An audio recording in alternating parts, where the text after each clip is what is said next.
Oh, hello. I didn't see you there. Welcome back to another episode of World of Litcraft. Many people think of literature as just made-up stories. However, literature can be much more than that. We can learn a lot about a time period and what they valued at the time by reading ancient works of literature. Let's start with the Greeks. The Greeks were a great civilization that dates back thousands of years. The Greeks were the first to develop humanism, or the belief that the individual was important. Out of this belief came a great sense of pride, which was sometimes inflated. This can be reflected in their architecture, art, and especially literature. Our first story takes us to the middle of the Trojan War, the mythical war between the Trojans and the Greeks. This story, the Iliad, was spoken by Homer. The work follows the story of Achilles, the strongest of the Greek warriors. However, when his warlord, Agamemnon, takes away Achilles' favorite slave girl, his pride is severely wounded. So what's a warrior to do in this situation? Let's meet Achilles and find out. And we can't forget that inflated sense of individual honor. Then Achilles, in tears, withdrew from his friends and sat down far away on the foaming white seashore, staring out at the endless sea. Stretching out his hands, he prayed over and over to his beloved mother.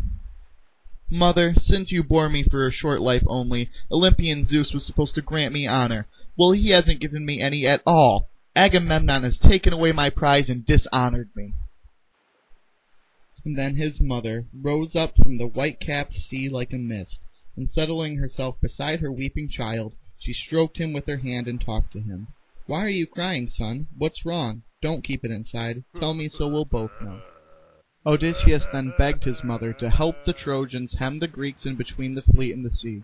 Once they start being killed, the Greeks may appreciate Agamemnon for what he is.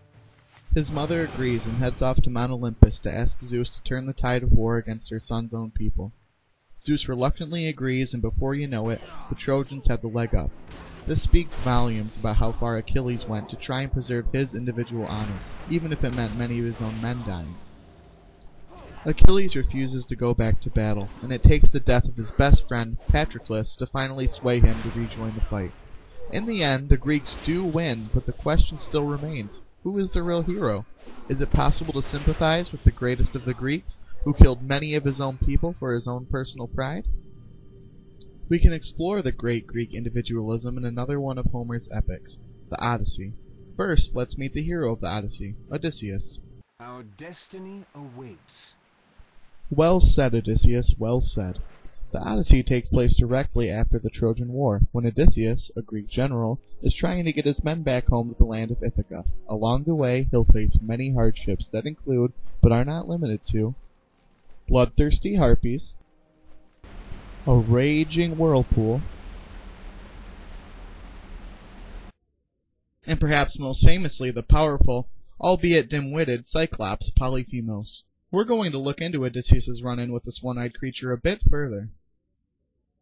Again, Odysseus is Greek, so he definitely has some of that individual pride that we saw Achilles having earlier. When Odysseus reaches the land of the Cyclops, he takes some of his men up to a Cyclops cave, the one belonging to the shepherd, Polyphemus. He says, There we built a fire, set our hands on the cheeses, offered some to the gods, and ate the bulk ourselves, and settled down inside, awaiting his return.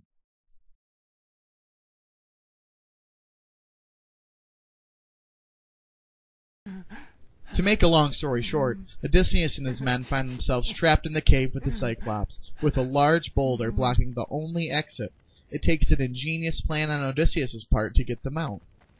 The plan involves Odysseus giving Polyphemus the fake name of Nobody, and then blinding him.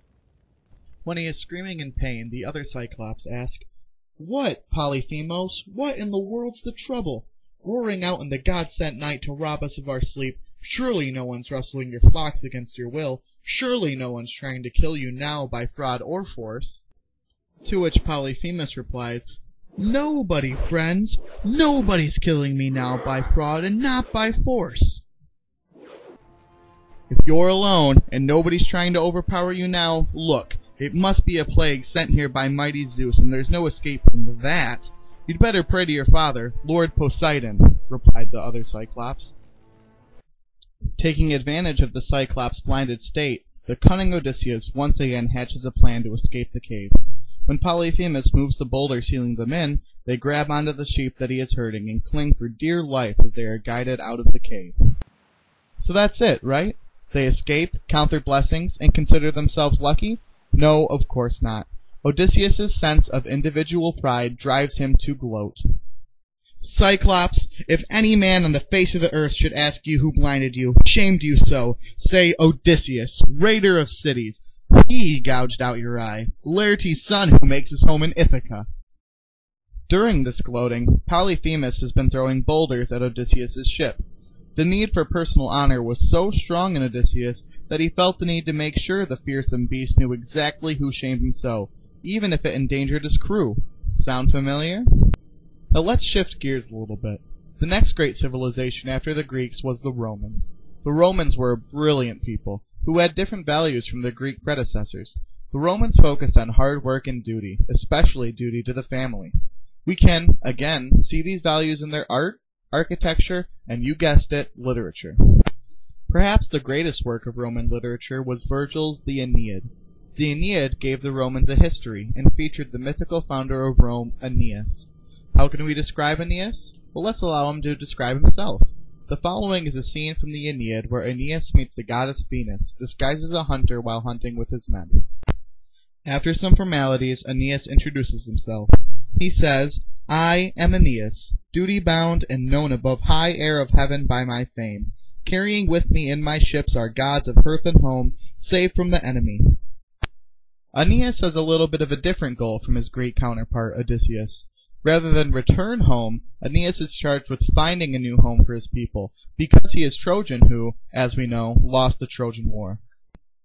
Being the ideal Roman, Aeneas let nothing distract him from his duty of finding a new home for his people. The Roman Empire was so huge that the emperor, Augustus, liked to think of them as a giant family. Aeneas demonstrates this in his drive to find a new home for his people, who would later be part of a massive family. Aeneas lets absolutely nothing get in the way of his duty. A good example is in the form of Queen Dido, the Queen of Carthage. Aeneas and his men stop at Carthage during their search for the Italian peninsula, and Aeneas and Queen Dido fall in love. So much, in fact, that Queen Dido considers them married. Aeneas even has the option of making Carthage the new home of the Trojans. However, the god Mercury flies down to remind him of his duty. Mercury says, What have you in mind? What hopes wasting your days in Libya? If future history's glories do not affect you, if you will not strive for your own honor, think of Ascanius. Think of the expectations of your heir, Iulus, to whom the Italian realm, the land of Rome, are due. Aeneas comes to his senses and obeys without question. He tries to sneak off without telling Dido, but is caught. He tells her that if it were his choice, he would stay with her, but it is his God-given duty to find a new home for the Trojans, and he will not let anything deter him from that. Queen Dido takes this very hard, and Aeneas is torn. Virgil describes his conflicting emotions like this.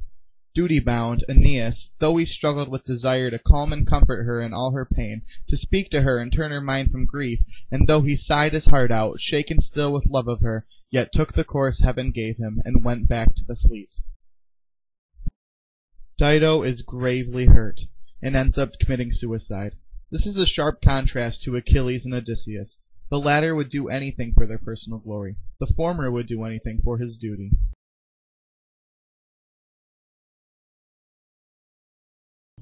Wow, now that's really something, isn't it? The way we can learn so much about ancient civilizations through their literature. Let's recap.